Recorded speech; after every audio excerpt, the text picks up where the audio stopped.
good day everyone. My name is Giancarlo Esteva. I'm the last reporter of this group. So my topic is all about the second prompt. Critical reading focus on post-reading activities that help learner process and understand a text more deeply. It's involved four level of comprehension. So first is ang literal. Literal is recalling facts directly from the text. So kaning literal is muna ang ibalik nimo or recalling facts. Ibalik nimo ang mga tinuod na mga ideas, mga ana directly from the text. Second is interpretative, inferring meaning and ideas. So kaning interpretative is like kanang sa story is imo gina siyang subton then mangita kag mga meaning or ideas para mas makasabot ka. So sunod is evaluative, analyzing and judgment the author message and applying value integration, relating the story to real life experience. So kaning evaluative is like imo siyang i-analyze or i-judge ang story or ang gibuhat sa author, then i-appreciate po nimo by sa real world situation or real world experience nimo. Then number 5 is the creative understanding stage, allow learner to express their understanding creatively. It enhance creatively self-expression and appreciation of the story. So kaning the creative understanding stage is dili na mosulod ang mga enhance creatively. So kaning imong creatively kung saan dili pa kayo nindot, so karon is mas mo enhance pa siya, then mo kuan po mong self expression, so maka-realize po kasi mong kagalingon kung unsa ba or naka-relate ba ka sa story. Then ang and appreciation of the story, so kani is pag makabalo na ka sa story, so ma-appreciate na nimong gihimo sa author, no. So next is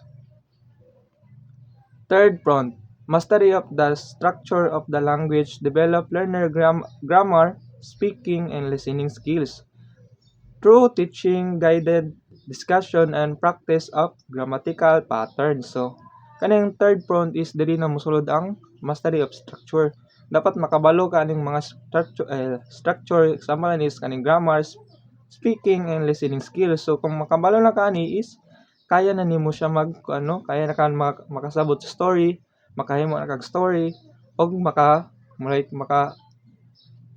delivered na kag story pag makabalo na kaning mastery of structure. So fourth prompt, transfer stage, focus on applying learning skills. Younger learner work on phonemic awareness, decoding and decoding, which while older learners improve oral reading fluency using activities that engage multiple intelligence. So kaning first stage, transfer stage is dili na mosulod ang katong kung sa elementary pa is ganing phonemic awareness is muna nitong isa-isahon pa nilang letters bago sila makabalo. Example is katong bata, ba, nianaon pa na nila.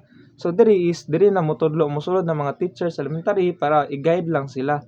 So younger learners work on phonemic awareness. Kaning decoding is kato pa ni silang murag isa-isahon pa ni nila ang decoding.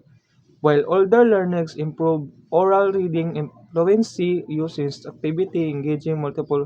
Then sa higher level naman sa mga nasa high school is kabalo naman sila ni mga awareness, decoding and decoding. So kaya na sila magbasa, then fluent na sila magbasa. Then ang pamaagi silang learning is sa pagbuhat sa activity. Then di ba ang ang student is na sila multiple intelligence, so dapat ang teacher ani is creative, then kaya ni i-handle ang mga student. If di mo siya kaya nya nara ka sa one strategy fit all is di na pwede kay ang ingon pa nila is teacher is creative and nasa lain na way para ma-handle ang multiple intelligence ng mga students. So dili lang go to ma'am, then the end more ginita man. Thank you.